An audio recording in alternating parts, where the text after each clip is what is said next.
Good morning. The Code of Honor, Know It, Embrace It, by Sandra Gibson. Honor is a matter of carrying out, acting, and living the values of respect, duty, loyalty, selfless service, and personal courage in everything you do. We demonstrate honor by doing the honorable thing even when no one is around to witness it, and striving to do the right thing at all times. In doing so, a solid reputation is built, making it easier for the people around you to trust you. When you are viewed as honorable, people trust the information you are providing and the actions you are taking. Honor helps define who you are as a person while serving as a guiding light for your growth and character. Honor is critical in the success of an organization, and it is an important ingredient in enhancing mission accomplishment. When you come to work focused on the mission and in the betterment of all those you work with and serve, you are demonstrating and exemplifying honor. Honor is also a commitment to standing behind what you say and do by simply doing the right thing with no expectation of reward or praise. What I have found is that Memorial Day takes on a new meaning almost when we're in times of conflict or war or the threat of war, because it reminds us that the people that we're remembering at this particular time aren't distant war heroes. They aren't just statistics on the news. They're real people with real families, with real loved ones who have lost their lives serving their country. And although this day, Memorial Day, has been reserved for remembering those who have lost their lives during wartime, it can also be a time for us to remember all of those loved ones that we have lost, or all of our losses, and take the time to learn to celebrate life in spite of those losses, because there is still life to live. Well, there's no right or wrong way to remember those in our life who have passed on. I would offer that all of the different ways of remembering have value. And they can be used as a means of working through that process of loss and grieving and healing.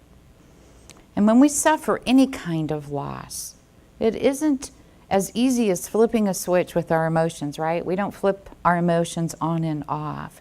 There's suffering, there's pain, there's hurt, there's loneliness.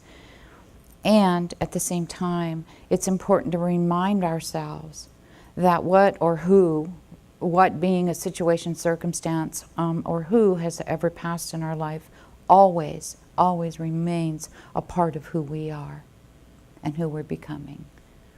And I think there's a lot of comfort in that. I know that, and I just spoke to someone recently about, when I lost my dad, I didn't realize, silly as it sounds, how much influence he had in my life and how I can see different things. And I know that you experience that too with people that you've lost. You go, wow, that made me think of Jean, for instance, right? Our dear sweet Jean. So it's interesting how these people that have been in our life are still part of our life. And that can never be different. And that is a gift for all of us. So this morning, we honor those men and those women who are so passionate about their beliefs that they are willing to risk their lives and give their lives for that very passion. And as we look at that and think about that, I want to point out that the very qualities of service honor, and integrity. Those qualities that are so important to the military are also the same qualities that we strive for in our spiritual life. One of the principal ways, for instance, that we can develop our spirituality at a deeper level is through service, through being in service. And being in service, and you know this, it changes people. It changes you who's serving, and it changes those whom you serve. It provides a clearer perspective on what's important in life. It brings out the best in all of us. And isn't that what we want, right? The best. Because it gets us looking outward instead of keeping inward. We're looking at the benefit of all.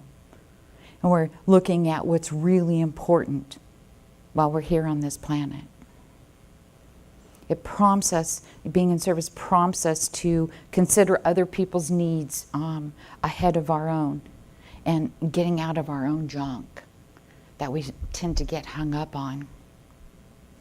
Being in service helps us establish true values and priorities by distinguishing between the material things in our life and those things that are of real importance. The awesome thing about being in service is that there's no end to it. There's always an opportunity. We can always be in service to someone or something. As for honor, we choose on a daily basis what it is we want to honor. Do we honor fear or love, despair or hope? Do we honor doubt or faith, stagnancy or growth? Do we honor unhappiness or joy, deception or honesty? Do we honor anger or compassion, resistance or acceptance? Do we honor ego or spirit, complacency or commitment? Do we honor resentment or do we honor forgiveness? And do we honor our authentic self? On a daily basis, we have those choices to make. Integrity is also critically important. It's that quality of aligning ourselves with our choices, with our highest, most authentic self. Integrity speaks to our commitment to honor the spirit within, to honor the spirit through all of the decisions that we're making. It's our commitment to whether or not we're honoring our own truth. When we're faced with making difficult decisions, do we make choices that allow us to stand in our truth, or do we make choices to kind of go along with the crowd, just to make everyone happy? Compromising our spiritual integrity is a high price to pay, not because other people judge us, but because we judge ourselves so harshly. I don't know if you've ever done that after the fact. You've made a decision based on what everybody else wants, and then after the fact you go, oh, why did I do that? Right? Then you kind of beat yourself up, which is not really necessary either. But we do that. Our goal is self-love. Our goal is self-acceptance. So we want our choices to be in alignment with honoring our truth, with honoring our authenticity, that which we truly are. If we make decisions based and compromise that integrity, we can't expect to live freely, openly, and joyfully with ourselves, with others, or with God. As we live and we embody these spiritual qualities, we will ultimately experience that peace that passes all understanding that we've all heard about, right? Peace within ourselves, peace with our neighbors, peace in this world. Gandhi said, if we're to teach real peace in this world, we shall have to begin with the children. Of course, right? I couldn't agree with that statement anymore. The greatest gift that we can give to our children, to our youth, is to raise them in that culture of peace. And without being that peace that we want to see in the world, we can't teach them that. We must be that first. Without being peace, we can't do anything for peace. If we can't smile, we can't help others smile. If we are not peaceful within, we can't contribute to the peace movement.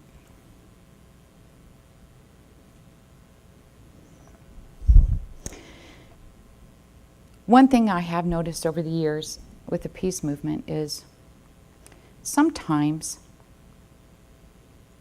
it's not real peaceful. Have you seen that? It's so important for us to remember we want to be for something, not against anything.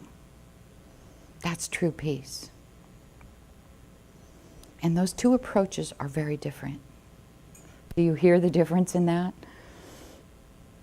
We can teach our children early on how to resolve conflict nonviolently. We can teach them to respect the differences between people on this planet. And if we do that, when we do that, they will carry that into their future. They will carry that as adults. Because children learn by example, not by words. If they see us as adults using force to get what we want, guess what they'll grow up thinking? They'll grow up believing that's the only way you can get what you want, is by being forceful. If they see us managing our feelings and our differences in a respectful way, they are going to take it for granted that problems can be resolved graciously through open communication, through love. Years ago, the group called Friends Without Borders had this project for this peace movement. And I'm going to share a little bit about that project because it's like awesome. Thousands of school children from India began writing letters to children in Pakistan. And the children in Pakistan wrote back. They were, the two countries, the kids, were communicating in a kind, respectful, and very curious way. Curious as children are before they're tainted, right, with other people's opinions. The long-term effect of that is huge. I mean, think about it. Through open communication, these children are learning to humanize what has been called their enemy. Isn't that amazing? Something so simple could do that. As young adults, God willing, the idea is they will look back at their parents and go, what the heck are you talking about? These are people and human beings as well. Can you imagine the impact? This organization, Friends Without Borders, offered up a simple idea. They put it into action, and the future of our planet is experiencing that transformation. Won't be overnight, and that's okay. At least it's happening. What a blessing for these children to see the adults who started this project extend beyond religious boundaries. Come together and highlight the connections we have, our sameness as opposed to our differences.